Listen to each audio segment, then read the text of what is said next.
নমস্কার, আমার গল্প পাঠাসরে সবাইকে স্বাগত জানাচ্ছি।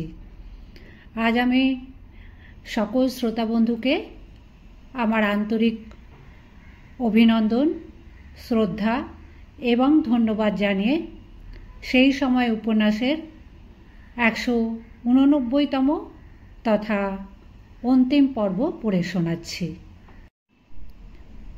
এক অদ্ভুত আলোক, উষা কিংবা গোধূলি ঠিক বোঝা যায় না।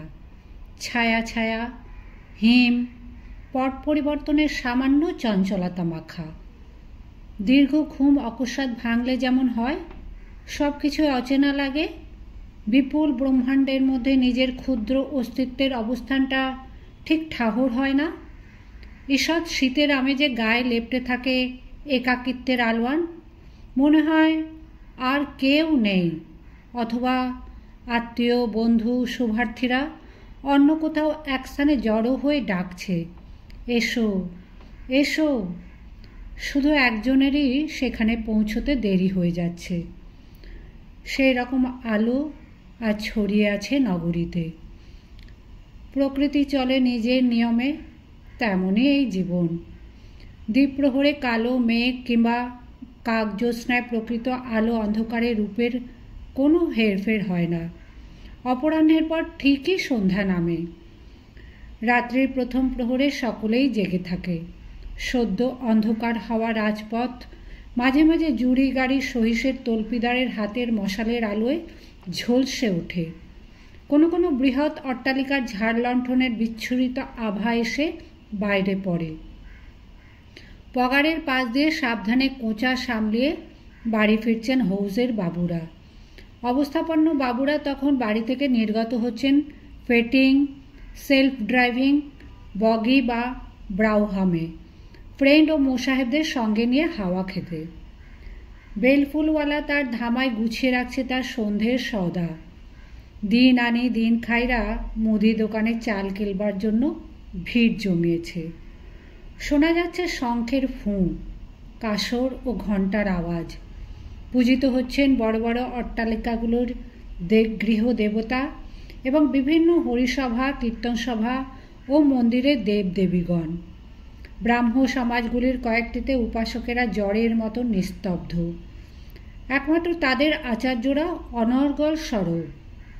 অন্য কোথাও সদ্য প্রবর্তিত ভক্তিরস, নাচ গান ও কীর্তনে ভক্তেরা প্রায় উন্মাদ।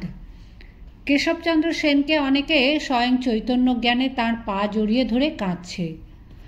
মসজিদে মসজিদে শেষ নামাজের পর মুসলমানদের পৃথক পৃথক জটলা।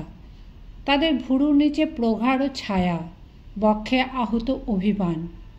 নতুন রাজশক্তির সঙ্গে হিন্দুদের কাঁধ ঘেঁষাঘেঁষিতে এতদিন পর্যন্ত তাদের চোখে ছিল বিদ্রূপ ছটা, এখন দুশ্চিন্তা। লুপ্ত মর্যাদা পুনরুদ্ধারের জন্য অনেকের হৃদয় ফুঁসছে। কেউ কেউ গা ভাসিয়ে দিচ্ছে হিন্দুদের সঙ্গে। কেউ কেউ এতদিন পর মনে করছে এবার সন্তানদের মাদ্রাসা থেকে ছাড়িয়ে ইংরেজি শেখার স্কুলে আর ভর্তি না করালেই নয়। গির্জাগুলির শান্ত গম্ভীর পরিবেশে চলেছে সুমহান গান। কৃষ্ণাঙ্গ ধর্মান্তরিতরা এই স্বপ্নে মশগুল যে এখন তারাও বুঝি রাজার জাতের সমান। হঠাৎ বিদেশি শিক্ষার আলোয় চক্ষু ধাঁধিয়ে যাওয়া যুবক, পথভ্রষ্টা কিংবা নির্যাতিতা রমণী এবং শত শত অনাহার ক্লিষ্ট মানুষ স্মরণ নিচ্ছে করুণাময় প্রভু যিশুর। রোমান ক্যাথলিক, প্রটেস্ট্যান্ট এবং অন্যান্য ডিনোমিনেশনের চার্চের প্রতিনিধিদের মধ্যেও শুরু হয়েছে সূক্ষ্ম প্রতিযোগিতা। কে কত বেশি অজ্ঞ ভারতীয়কে অন্ধকার থেকে আলোয় নিয়ে আসবে। সাহেবপাড়ার আর্দালিরা দ্বিতলের খোলা বারান্দায় ছোট বেতের টেবিলের ওপর সযত্নে সাজিয়ে রাখছে সেরি, শ্যাম্পেন, ব্র্যান্ডির বোতল এবং নানাবিধ ক্রকারি। গড়ের ময়দানে রাইডিং সেরে এসে তাদের মনিব শ্রান্তি মোচনের জন্য ছোটা পেগের হুকুম দেবেন। মেমবিবিরা শয়নকক্ষের দেয়ালে সাঁটা বিশাল বেলজিয়াম দর্পণের সামনে দাঁড়িয়ে প্রসাধন সারবার আগে প্রায় মুক্ত বসনা হয়ে শরীরের ঘামাচিগুলি মেরে নিচ্ছে। ভ্যাবসা গরমের দেশে এই এক জ্বালা। উচ্চবর্ণের রাজপুরুষগণ সপ্তাহান্ত ব্যারাকপুরের প্যালেসে কাটাবের উদ্দেশ্যে যাত্রার জন্য প্রস্তুত হচ্ছেন। সেখানে ভাইসরয়ের পার্শ্বচর হয়ে মধ্যরাত্রে শ্রীগাল শিকার উৎসবে অংশ নিতে হবে। সিমলে, হাটখোলা, আহিরিটোলা, বাগবাজারের বনেদি বাবুরা প্রকাণ্ড দিবানিদ্রা থেকে উঠে বিশ্রাম করে নিচ্ছেন একটু। নব্যবাবুদের বাড়ির ভেতর মহলে ঠাকুর ঘরে শুরু হয়েছে সন্ধ্যারতি। মাইনে করা পুজুরি বামুন এসে নারায়ণ শিলার গায়ে গাঁদা ফুলের ঠক্কর মেরে দ্রুত কাজ সারছে। আর বারমহলে নব্যবাবু তার সতীর্থদের নিয়ে নানা উচ্চাঙ্গের বিষয় ডিসকাশন করছেন। সেই রকম এক আলোচনার নমুনা। এক নব্যবাবু জানালার সামনে দাঁড়িয়ে বাইরের মন্থর সন্ধ্যা ও পথের ধারে পুকুরের জলে গাছগুলির অপসৃয়মান রক্তিম ছায়া দেখে প্রাকৃতিক দৃশ্য উপভোগ করতে করতে বলেন, কি বিউটিফুল সিনারি! এ যেন কনস্টেবলের আঁকা ওয়াটার কালারের এক ছবি। তার এক শহীদ প্রায় আর্তনাদ করে বলে উঠলেন, ওহে, কি বলে কি বলে ও নাম অমনভাবে প্রনাউন্সিয়েট করতে নেই। কোন নাম? ওই যে আর্টিস্টের নামটি বললে, ও নামের প্রথম সিলেবলটি যে রুচি দুষ্ট, অশ্লীল।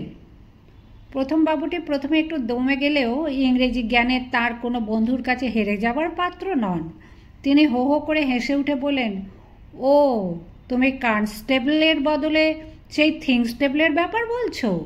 এ যে দেখি সাক্ষাৎ মিসেস গ্র্যান্ডি। জানো শেক্সপিয়ার ওই অবসিন শব্দটি কিভাবে ম্যানেজ করেছিলেন? 12th নাইটে আছে, by my life this is my lady's hand, this be her C's, বড় হাতের সি, বুঝলে? হার ইউজ, এটাও capital, and her T's, T capital, আর ওই অ্যান্ডের মধ্যে এন আছে। তাহলে কি হলো? আরে ছি ছি ছি, ওটাই তোমার মনে পড়লো?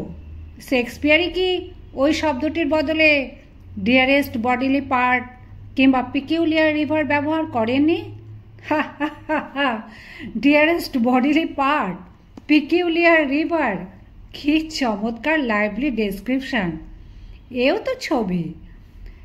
এইভাবে আলোচনা আরও উচ্চ থেকে উচ্চতর দিকে চলল। বাবুদ্দার ইংরেজি জ্ঞানের পরাকাষ্ঠা দেখাতে লাগলেন এবং মস্তিষ্ককে চাঙ্গা করবার জন্য খোলা হলো ব্র্যান্ডির বোতল। শহর গড়িয়ে ছড়িয়ে পড়ছে শহরতলি। সাবেকি আমলে যেখানে ছিল ব্যবসায়ী থেকে রূপান্তরিত নগরবাসী জমিদারদের বাগানবাড়ি, এখন সেসব স্থান আর তেমন নিরালা নেই। ব্যাঙের ছাতার মতন গজিয়ে উঠছে ছোট ছোট বাড়ি। গ্রাম থেকে আসা এক পুরুষের চাকুরিজীবীরা সেখানে স্থায়ী আস্তানা গেড়ে বসেছে। তাদের চাহিদা অনুযায়ী আসছে রজক, পরামানিক, তন্তুবায় প্রভৃতি। চিরস্থায়ী বন্দোবস্তের সুবাদে ক্ষুদ্র কৃষকেরা জমি থেকে উৎখাত হয়ে পরিণত হচ্ছে ভূমিহীন দাসে। দিন মজুরির আশায় তারাও শহরে আসছে স্রোতের মতন।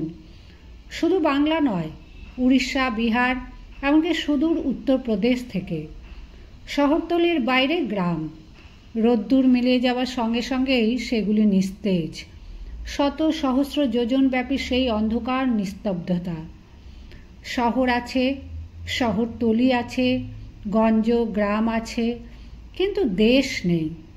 কাবুল, কান্দাহার থেকে কন্যাকুমারিকা, বর্মা দেশ থেকে দ্বারকা পর্যন্ত ইংরেজ বেঁধে রেখেছে শাসন শৃঙ্খলে, কিন্তু এটা কার দেশ? সিসিলি দ্বীপের এক উগ্র চরিত্রের পুরুষের সঙ্গে প্যারিস শহরের এক সুশিক্ষিত নম্র রুচিবান নাগরিকের যতখানি অমিল, একজন আফ্রিদি বেলুচিস্তানের পাঠানের সঙ্গে আসামের কোনো ভদ্র বৈষ্ণব গৃহস্থের অমিল তার চেয়ে ঢের গুণ বেশি। এরা কেউ কারোকে চেনে না, তবু এরা এক দেশের নাগরিক হিসেবে পরিচিত। এই অলীক দেশের অবস্থান নেই কারুর মনে, তবু কেউ দেশ খোঁজে মহাভারতের পৃষ্ঠায়, কেউ মুঘল ইতিহাসে, কেউ বা সার্ভে অফিসের মানচিত্রে। এই বিপুলাকার ভৌগোলিক পরিধির মধ্যে রয়েছে কয়েকটি অতি ক্ষুদ্র দ্বীপ। সেই সব দ্বীপে রাত্রির প্রদীপ জ্বালিয়ে এক একজন চিন্তা করে যাচ্ছে ধর্ম সংস্কারের, শিক্ষা বিস্তারের, নারী মুক্তির, নিজস্ব সংস্কৃতির জাগরণের, রাজা প্রজা সম্পর্কের উন্নতির, দারিদ্র্য নিবারণের কিংবা চরিত্র পরিশুদ্ধির। স্বাধীন দেশের নাগরিক হবার অতি গোপন স্বপ্ন ঝলসে উঠছে কারুর কারুর চক্ষে। অবশ্য সেই সব আলো তাদের নিজ গৃহের আঙিনা ছাড়িয়ে আর বেশি দূর যেতে পারে না। তবু কয়েকটি প্রদীপ জ্বলছে। প্রদীপের চেয়েও শহুরে উৎসবের আলোর রোশনায় চক্ষু ধাঁধিয়ে দেয়। রাত্রির দ্বিতীয় প্রহর ভোগীদের জন্য নির্দিষ্ট। এখন চলেছে তাদের তাণ্ডব। রানী এলিজাবেথ জলদস্যু দলপতিদের নাইট উপাধিতে ভূষিত করেছিলেন, কারণ তারা এনেছিলেন ইংল্যান্ডের জন্য ধন সম্পদ। বর্তমান মহারানী ভিক্টোরিয়া আগে থেকেই লর্ড বা ব্যারন উপাধি দিয়ে নিজস্ব প্রতিনিধি প্রেরণ করছেন এই ভারতভূমিতে, যাদের কাজ আরও অনেক বেশি ব্যাপক, লুণ্ঠন কার্যের সভ্য মার্জিত রূপ দেওয়া। এই মুহূর্তে ব্যারাকপুরের সুরম্য কাননের মধ্যে নয়ন বিমোহন ব্রিটিশ পছন্দ প্রাসাদের ভোজকক্ষে বড় লর্ড মেয় সপারিষদ পানাহারে ব্যস্ত। টেবিলে সামান্য আদব কায়দায় ত্রুটি হলে তিনি বিরক্ত হন। তার পোশাকে, চলনে বলনে সূক্ষ্ম রুচি ও আভিজাত্যের পরাকাষ্ঠা। তার সুন্দর মুখশ্রী দেখে কে বলবে যে তিনি আসলে একটি সুশিক্ষিত দস্যু দলের সর্দার হয়ে এখানে বিরাজ করছেন? তার স্বজাতীয় ইতিহাস লেখকরাই আবার নাদির শাহ, তৈমুরলংকে দস্যু আখ্যা দিয়ে হীন করেছে, যদিও মহারানীর প্রতিনিধিদের তুলনায় নাদির, তৈমুর নিতান্তই শিশু। লুণ্ঠনের সময় স্থানীয় কয়েকজনের সাহায্য পেলে কিছুটা সুবিধে হয়। তারাও লুণ্ঠিত সম্পদের ছিটেফোঁটা ভাগ পায়। সেই ছিটেফোঁটার ভাগিদাররাই এখন দেশীয় সমাজের শিরোমণি ধনী। ঐশ্বর্যের আকস্মিকতায় বিহুবল ভাবটা তাদের এখনও কাটছে না। অর্থ ব্যয়ের জন্য তাদের স্মৃতিতে আছে নবাবী আমলের বিলাস, সুতরাং তারই অনুকরণের চেষ্টা চলছে প্রাণপণে। এ রমণী ভোগ শুধু রতি সুখের জন্য নয়, এ সুরাপান নয় ইন্দ্রিয়ে আগুন জ্বালাবার জন্য। এসব কিছুই অপরের চক্ষু ঝলসে দেবার উদ্দেশ্যে। তাই এত বেশি বেশি, এত ক্লেদাক্ত, এত অপৌরসেয়। নেটিভ পাড়ার ঝাড়বাতির আলো ঝলমল বাড়িগুলিতে এখন চলছে বিলাসের নামে নতুন ক্লিপ ধনীদের দাপাদাপি। আসলে তারা দুঃখী। তারা মনে মনে জানে তারা চোর কিংবা ছিঁচকে তস্কর। কোনো ক্রমেই তারা শ্বেতাঙ্গ দস্যুদের সমকক্ষ হতে পারবে না। বালক যেমন বাঁশের কঞ্চি দিয়ে তলোয়ার বানিয়ে মনে মনে সেনাপতি সেজে দারুণ বিক্রমে দুপাশের ভেরেন্ডা গাছ নিধন করে, সেই রকমই এসব উটকো বড় মানুষরা নিজেদের বিবেক খোয়া গেছে বলে পয়সা ছড়িয়ে যত পারে অন্য মানুষের বিবেক চূর্ণ করে যাচ্ছে। ব্যতিক্রম দু চারজন মাত্র। মধ্যরাত্রে রাজপথে হঠাৎ হঠাৎ শোনা যায় অনেক মানুষের কোলাহল ও হাসির গররা। বাঘের পশ্চাতে ফেউয়ের মতন কোনো নেশাখোর বড় মানুষের সঙ্গে চলেছে গাদা গুচ্ছের দালাল ও ফোড়ে। এ দৃশ্য দেখলেই বোঝা যায় আবার বাংলাদেশ থেকে কোনো উটকো জমিদার শহরে এসে পয়সা ছড়াচ্ছে। পূর্ব বাংলার কোনো ধনী এলে শহুরে ফন্দিবাজদের মধ্যে বড় ধুম পড়ে যায়। এদের দু চারটি উৎকট বাতিক সহ্য করতে হয় বটে, কিন্তু এদের চিবিয়ে চুষে নিংড়িয়ে সর্বশান্ত করতে বেশি দেরি লাগে না। রাত্রির পর ভোর আসে। প্রতিটি ভোরই প্রতীক্ষার। মনে হয় নতুন কিছু ঘটবে।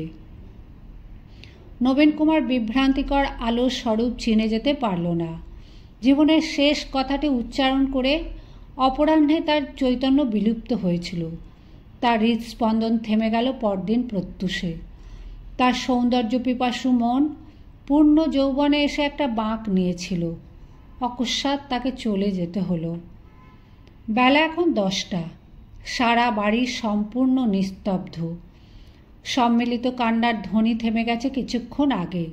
এখন যেন কারো চলাফেরারও কোনো শব্দ নেই। সবকটি ঘরের দরজা এবং সিংহদ্বার হাট করে খোলা। শোকের বাড়ি দেখলেই চেনা যায়। সরোজিনী অজ্ঞান হয়ে আছে। তার মাথাটি কোলে নিয়ে পাষাণ মূর্তির মতন বসে আছে কুসুম কুমারী। তার দৃষ্টি একেবারে স্থির। পা টিপে টিপে অন্য স্ত্রীলোকেরা এসে উঁকি দিয়ে দেখে যাচ্ছে সেখানে। কেউ কেউ ফিসফিসিয়ে কথা বলছে, কিন্তু কুসুম কুমারীর যেন বাহ্যজ্ঞান নেই। তার কানের কাছে দামামা ধ্বনির মতন বাজছে একটি নাম।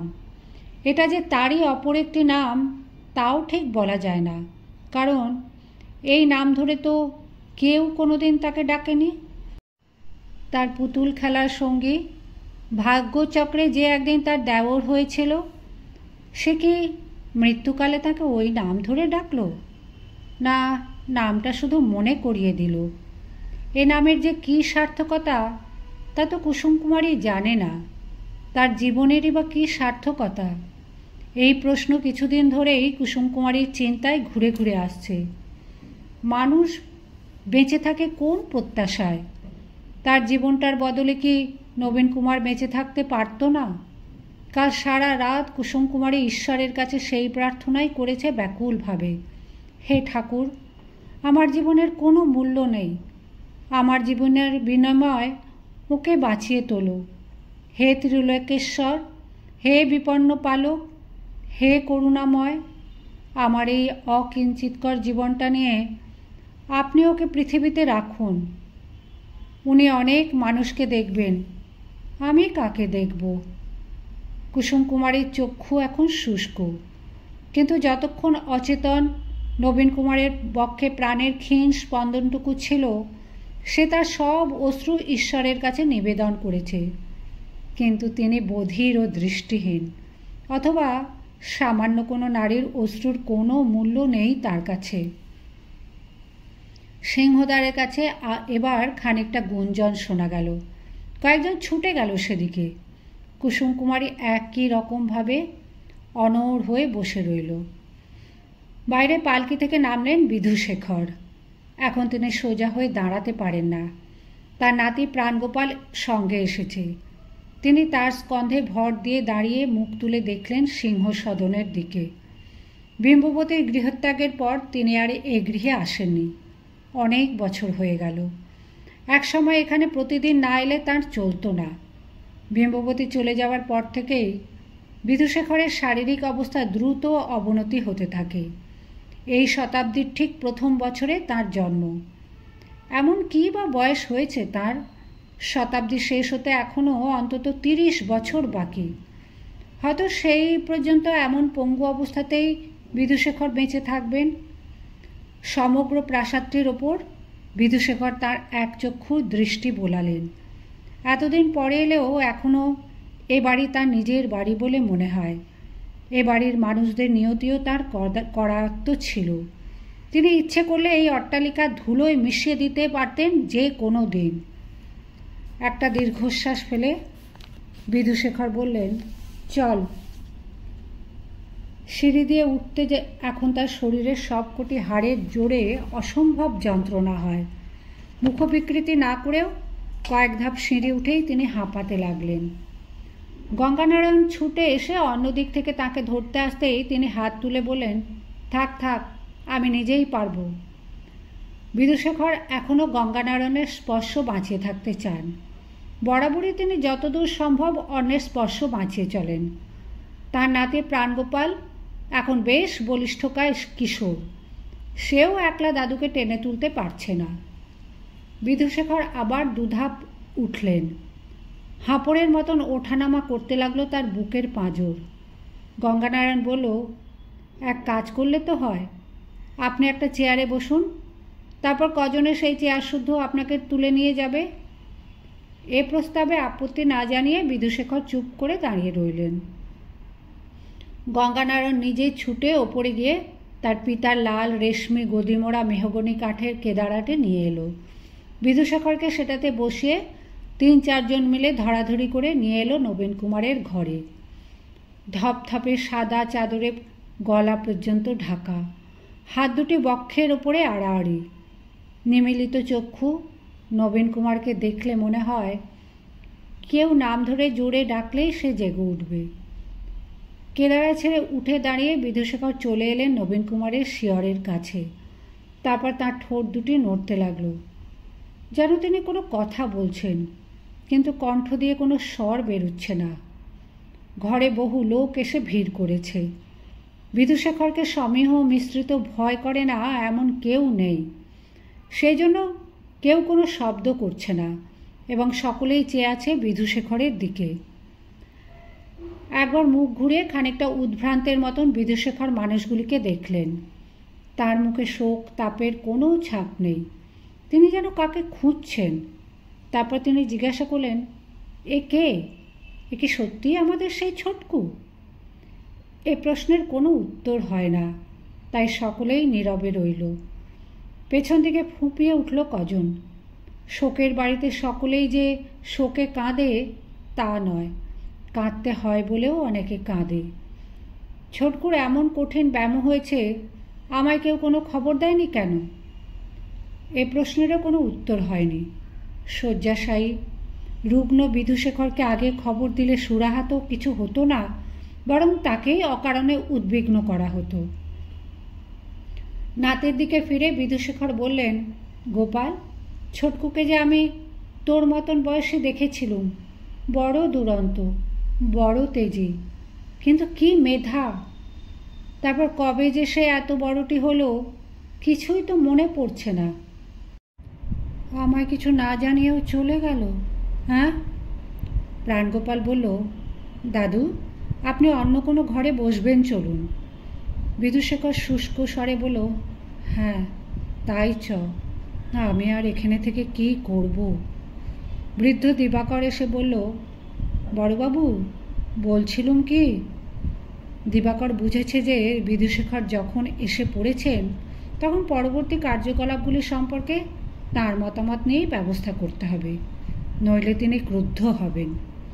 দিবাকর আবার বলল, বলছিলুম কি, বাইরে আরও লোকজন এসেছে, এখন অনেক লোক আসবে, তাই জন্য খাটখানা ধরে নিচে নিয়ে রাখলে হয় না? বিধুশেখর বললেন, তা ঠিক, অনেক লোক আসবে, শহর ভেঙে পড়বে। ছোটকু কত লোককে বিনি পয়সায় মহাভারত দিয়েছে, কত মানুষের সাহায্য করেছে। প্রাণগোপাল আবার বলল, দাদু, আপনি অন্য ঘরে চলুন, সেখানে বসে কথা বলবেন। বিধুশেখর আর একবার মুখ ফিরিয়ে ভূতপূর্ব নবীন কুমারকে দেখলেন। তারপর একেবারেই অকস্মাৎ প্রাণগোপালকে ছেড়ে তিনি ঝাঁপিয়ে পড়লেন নবীন কুমারের শবের ওপর। নদীর বাঁধ ভাঙা বন্যার মতন তীব্র হাহাকারে কান্নায় তিনি বলতে লাগলেন, ছোটকু, ছোটকু, তুই চলে গেলি? ওরে, আমার মুখাগ্নি কে করবে?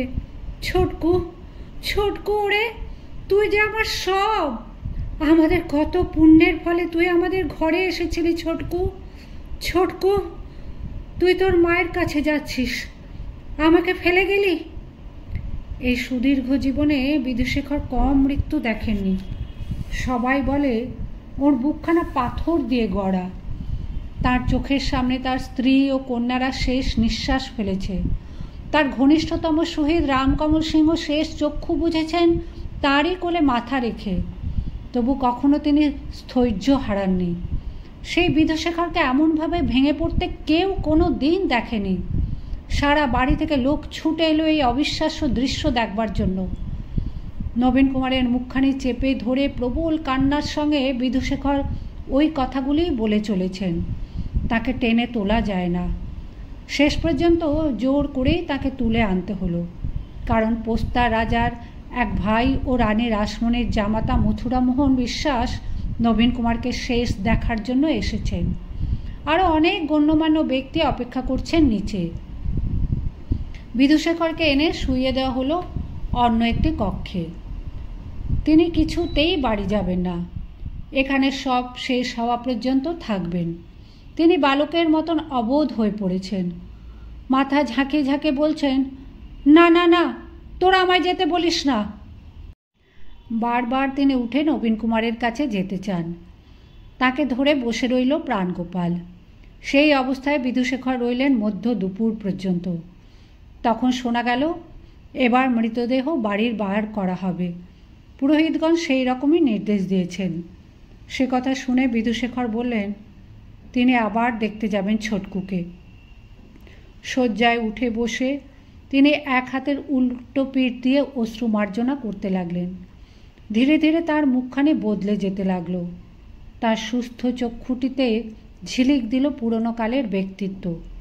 একটু সামলে নেবার পর তিনি কঠোর গলায় বললেন, শুধু তাই নয়, আমি শ্মশানেও যাব। ছোটকো অপুত্রক অবস্থায় মরেছে, আমি তার মুখাগ্নি করব। গোপাল, তুই গিয়ে গঙ্গাকে বল, গঙ্গানারায়ণের এখন কান্নাকাটি করার অবকাশ নেই। সব কিছুর বন্দোবস্ত করার জন্য তার দিশেহারার মতন অবস্থা।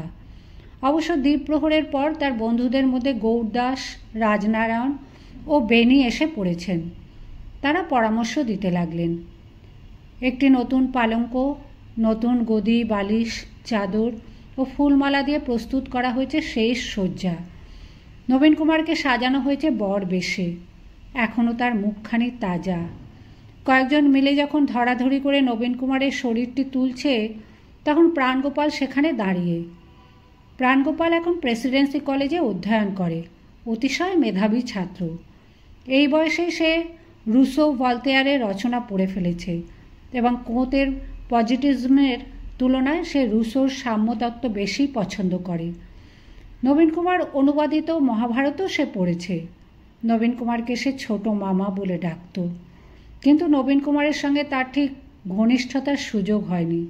দূর থেকেই সে নবীন কুমারের প্রতি ভক্তি মিশ্রিত অনুরাগ পোষণ করেছে। প্রাণগোপাল দেখল নবীন কুমারকে তোলার পর তার প্রাক্তন শয্যা থেকে একটি কাগজ উড়ে গিয়ে নিচে পড়ল। কাগজটি নবীন কুমারের শরীরের তলায় চাপা পড়েছিল।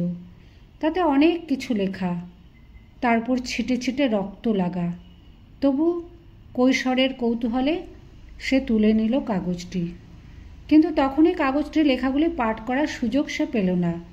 সেই মুহূর্তে একটি গোলযোগ ঘটল। আলুথালু পোশাকের একটি লোক ছুটে এসে দুহাত তুলে নৃত্য করতে লাগলো ঘরের মধ্যে। নবীন কুমারের দেহের প্রতি ঝুঁকে পড়ে সে বলতে লাগলো, ওহে নবীন, ভুল ভুল, তুমি যা বলেছ তাও ভুল। দেবেন্দ্রবাবু, কেশববাবুও ভুল বলেছেন। ভগবান নেই, বুঝলে, নেই নেই। শালা খিদেই হচ্ছে ভগবান, খিদের চেয়ে আর কিছু বড় নেই। চেহারা আর ভাবভঙ্গি দেখে অন্যদের চিনতে পারার কথা নয় যে এই লোকটি যদুপতি গাঙ্গুলি। অনাহার ও অপমানের জ্বালায় কিছুদিন আগে তার এক ভাগিনেও আত্মঘাতী হয়েছে। সেই থেকেই যদুপতির মস্তিষ্ক বিকৃতির লক্ষণ দেখা দিয়েছে একটু একটু। যদুপতিকে ঠেলে সরিয়ে দেওয়ার পর একজন মন্তব্য করল, একটা আশ্চর্যের ব্যাপার কি জানো, এরকম কোনো বিশিষ্ট মানুষের মৃত্যু হলেই 2-4 লোক পাগলা হয়ে যায়। এরকম আমি অনেকবার দেখেছি। সব যাত্রা শুরু হবার পর বিধুশেখর সত্যি জেদ ধরে গেলেন শ্মশানে। তাকে তোলা হলো একটি পালকিতে।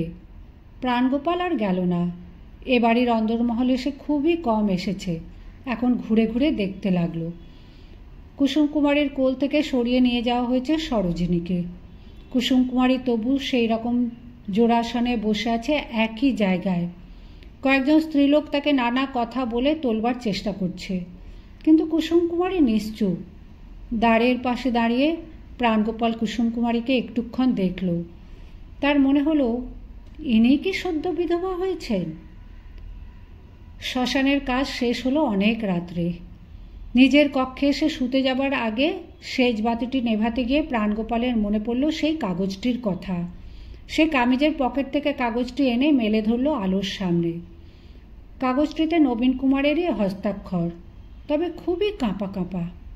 অসুস্থ অবস্থায় একেবারে শেষ দিকে নবীন কুমার এতে লিখেছে, হয়তো সবাই যখন ঘুমন্ত সেই সময় জেগে উঠে বুকের প্রদাহ ভুলবার জন্য। আমি পুরোপুরি ভোগের মধ্যে কখনো ডুব দিতে পারিনি।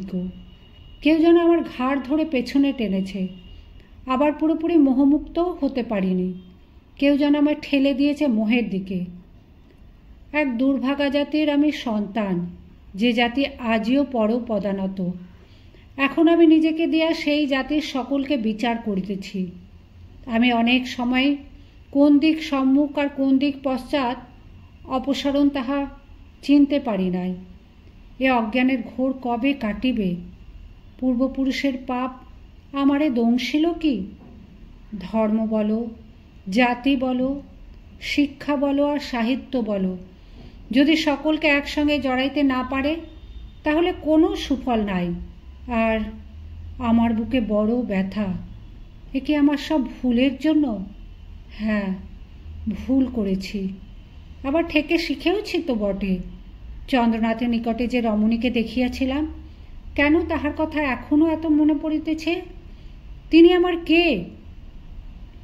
খুব বাসনা ছিল পরের শতাব্দীটি দেখে যাব, কতই বা দূর। সেই এক রাত্রে ঘন ঘন তোপধ্বনির মধ্যে এই শতাব্দীর অবসান হইয়া বিংশ শতাব্দী আসিবে। মনশ্চক্ষে যেন দেখিতে পাই তাহা কত আলোকোজ্জ্বল, কত আনন্দময়। হে অনাগত যুগ, তোমার জয় হোক। মরিতে ইচ্ছা করে না, যে যাহাই বলুক, আমার একেবারেই মরিতে ইচ্ছা করে না। আমায় বাঁচিয়ে দাও, আমায় বাঁচিয়ে দাও, বড় সাধ। এলোমেলো এবং অসমাপ্ত রচনা। প্রলাপের সময় নবীন কুমার যা বলছিল যেন তারই বাকি অংশ। প্রাণগোপাল সেই লেখাগুলি পাঠ করল কয়েকবার। কৈশোর বড় আত্মকেন্দ্রিকতার সময়। এই বয়সে মানুষ শুধু ব্যক্তিগত দুঃখ ছাড়া অপরের দুঃখ সম্পর্কে মনোযোগ দিতে চায় না। কৈশোরে আগুন বড় বেশি, কান্না সেজন্য কম। আজ সারাদিনে প্রাণগোপাল একবারও অশ্রুপাত করেনি। এখনও সে কাঁদল না। ওই কাগজখানি হাতে নিয়ে সে জানালার কাছে দাঁড়িয়ে রইল অনেকক্ষণ। শত শত তোপধ্বনির মধ্যে আলোকোজ্জ্বল বিংশ শতাব্দীর পদপাতের কথাটাই তার মনে লেগেছে বেশি। যেন সে সেই দিনটি দেখতে পাচ্ছে। তার চোখে এসে লাগছে সেই সুদূরের অন্যরকম আলোর আভা।